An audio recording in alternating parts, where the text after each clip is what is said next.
Have you ever wondered why you can work harder every year, earn more than you did 5 years ago, and yet somehow feel less wealthy? It's a strange paradox of modern life. We move faster, we produce more, we chase efficiency, we chase progress, but our sense of financial peace seems to stay exactly where it was, sometimes even further behind. So tonight, or whenever you decide to play this video in the background, I invite you to slow down with me, to breathe, to reflect, and to explore a question most people never stop long enough to ask. Why does wealth feel like a moving horizon? Why do so many people spend decades inside a loop, one made of work, stress, bills, and fleeting progress, yet never feel like they're actually getting ahead? This is not a video about shortcuts, or productivity hacks, or how to retire at 25. This is a calm journey inward, into the psychology of money, the emotional traps around wealth, and the quiet patterns that keep intelligent, hardworking people from ever feeling financially safe. Put this on as you relax, as you work, or as you close your day. Let these reflections accompany you like a soft conversation by a warm light. Because once you understand the invisible loop most people are stuck in, you'll also understand how to finally step out of it. There's a story often told in behavioral economics, a simple one. A worker receives a raise, a good raise, and for a moment, life feels bright. There's relief, joy, a sense that progress has finally arrived.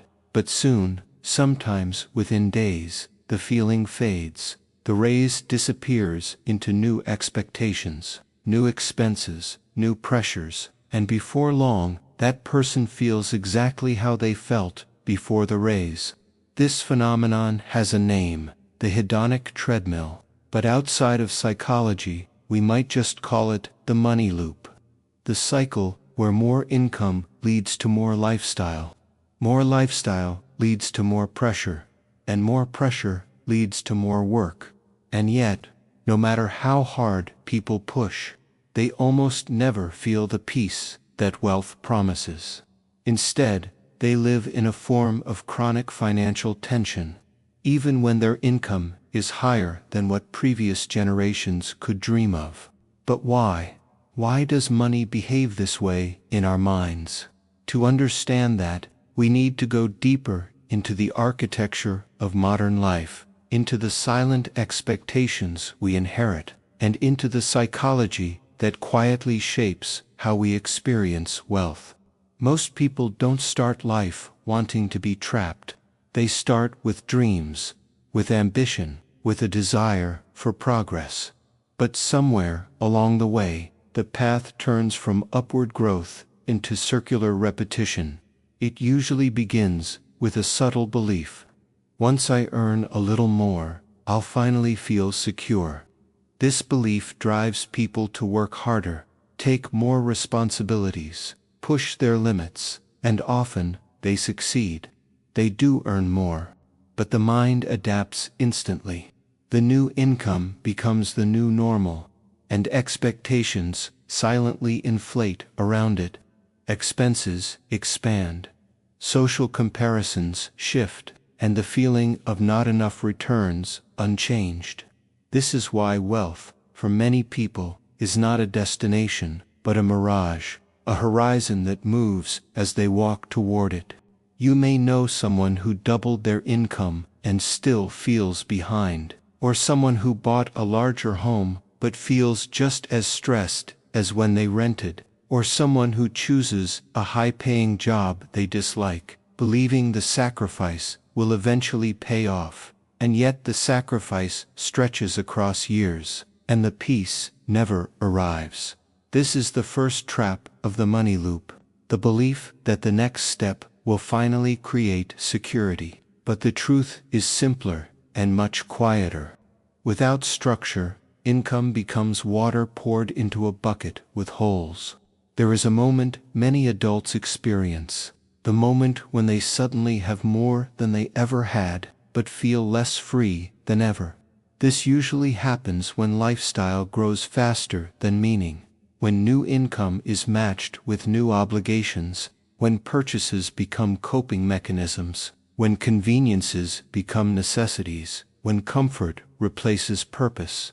But lifestyle creep is rarely aggressive. It's slow, it's gentle, it feels like a reward for hard work. A nicer phone, a bigger apartment, dining out more often, buying convenience instead of time.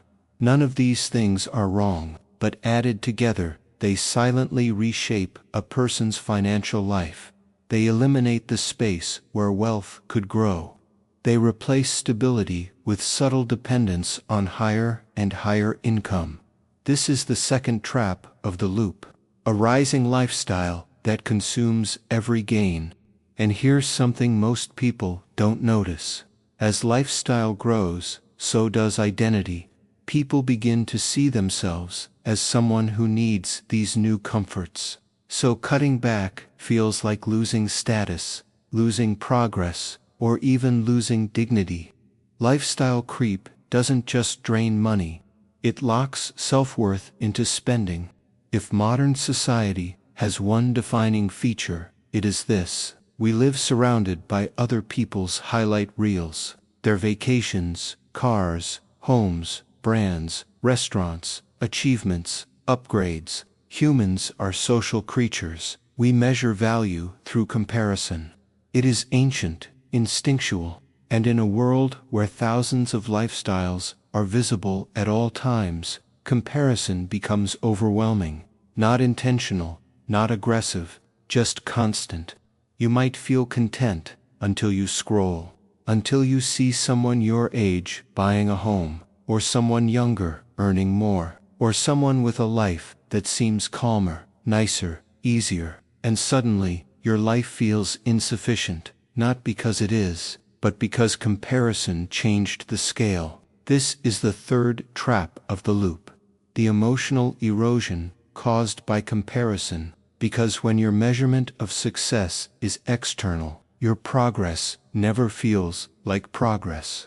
Your achievements shrink, your milestones blur, your confidence deflates, and once comparison takes hold, you begin chasing other people's goals, not your own. You upgrade to keep up. You work more to not fall behind. You pressure yourself to match someone else's story, and all of this adds to the loop. More work, more stress, less peace. There is a subtle cultural belief that if you're working hard, you must be progressing. But this isn't always true. Working hard can feel meaningful, even when it leads nowhere, even when it creates no freedom, even when it simply maintains an expensive lifestyle. Many people mistake exhaustion for success. They believe their stress signals progress. They see their workload as a badge of honor, and this is dangerous, because effort without direction becomes a treadmill. You can run faster, you can sweat more, but you will not move forward. This is the fourth trap of the loop, confusing activity with advancement.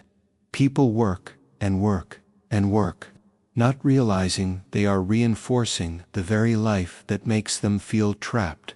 You may know someone with a high-paying job who has no time to enjoy their life, someone who earns well but spends even better, someone whose work rhythm is so intense that rest feels like guilt. This person is not moving forward. They are simply maintaining momentum. The energy of their life goes toward keeping the machine running, not toward escape, not toward freedom, not toward wealth with calmness. Money is emotional long before it is mathematical. Most people don't realize this. They think financial problems are caused by lack of knowledge, when in reality, they are caused by emotional patterns formed in childhood. Some people grow up hearing that money is always scarce. Some grow up with financial chaos. Some grow up with parents who stressed over every bill. Some grow up with the belief that wanting more is selfish, that wealth is suspicious, that abundance is dangerous. These beliefs linger. They shape behavior quietly. They make people uncomfortably loyal to the money loop. For example, if someone deep down believes money is scarce, even earning more will not change their emotional state. They will feel poor no matter the numbers. They will cling to fear even when they are safe. They will sabotage stability because chaos feels familiar. This is the fifth trap: money wounds that distort financial reality. Many hardworking people are not trying to become wealthy. They are trying to avoid fear. They work not for abundance, but for escape. They chase money not for freedom, but for reassurance. And reassurance is impossible to catch, because fear cannot be solved through more income, only through more awareness. Perhaps the most silent trap of all is time debt. It happens when people organize their lives in a way where they trade more hours for more consumption, more commitments, more responsibilities, more obligations. Time debt is not measured in days, but in opportunities lost, moments missed, experiences postponed, health deferred. People imagine they are buying things, but what they're truly buying is less time, more subscriptions, more payments, more maintenance, more complexity. A bigger house means more cleaning, more repairs, more time. A newer car means more insurance, more worry, more payments. Extra commitments mean less freedom.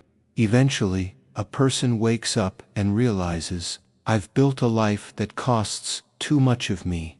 They are trapped, not by money, but by obligations, not by low income, but by high commitments, and the loop tightens. Real wealth is quieter than people imagine. It doesn't shout. It doesn't demand attention. It doesn't need to be displayed.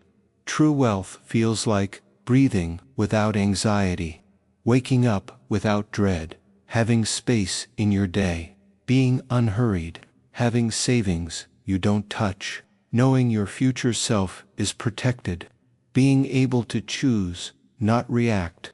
Most people do not seek wealth, they seek relief. Relief from pressure, relief from comparison, relief from chaos, relief from fear. And relief doesn't arrive through consumption.